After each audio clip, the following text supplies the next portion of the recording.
Much for that. Let's go to the judge now. Peter's not my friend. Andrew Napolitano. I love Peter. To talk more about what all this means, and only here do we get this. In the middle of this. I love being here with both of you. That's exactly. No matter who you like or dislike. We love you right back. The diplomatic answer we're looking for. Everybody that comes in here are all our security experts. Tells us, boy, this is a big threat. We've got to do something. But are you worried about it? Yes, I am worried about it, and it starts with a smiling face.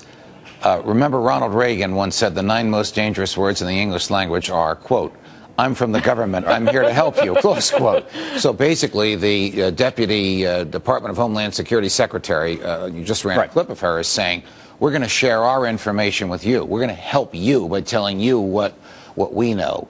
That's the beginning of the end, because the next step is, well, we gave you all this information. Now we need access to yours.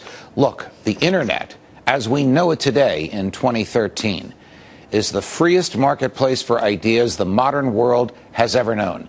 It can take care of itself. If the Chinese attack the New York Times knows what to do about it, knows how to resist it.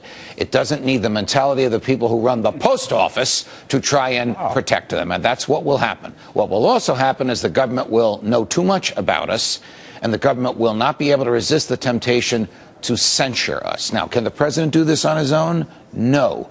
But he will start a relationship, I fear, between private industry and the government that will result in the destruction of privacy and the destruction of freedom. And once that door is open, once the camel's nose is under the tent, if you'll pardon these analogies, it won't close, and the camel won't leave. Aren't the executives of these companies smart enough to know that they can't get in bed with the government, even begin developing? Let me tell you what happened with... Because they've had plenty of experience with China. Okay, let me tell you what happened with National Security Agency spying in the Bush administration. The Bush administration went to the 5 major telecoms and said, we want to listen to telephone calls and we don't have search warrants.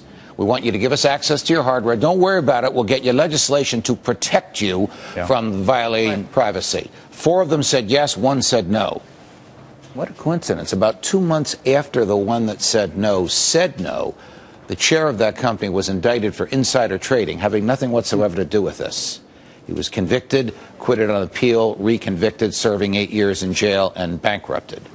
Because the Bush administration decided to get even with someone who wouldn't play ball with them. I think on an individual level, too, separate from what we're talking about with the companies, there are people, and I might even say this, that I'm more worried about a hacker than I am about, coming after me than I am about my privacy. And I know that's, Well, you, most respectfully, as wonderful and brilliant as you are, you're probably not a target of a hacker, because it wouldn't cause the stir that they would want if they hacked the Defense Department. But it's a concern for individuals. People are worried about it. Or the New York Times. Well, they're not worried about it until they are worried. You can take care of yourself. And your Internet provider can provide you with the software that you need to protect yourself without the government knowing what you're saying in those emails at 3 in the morning. Thank you, Judge. On your way into Highness. Thank you, Judge. And we do love you. I don't want to get his emails involved. Thank you.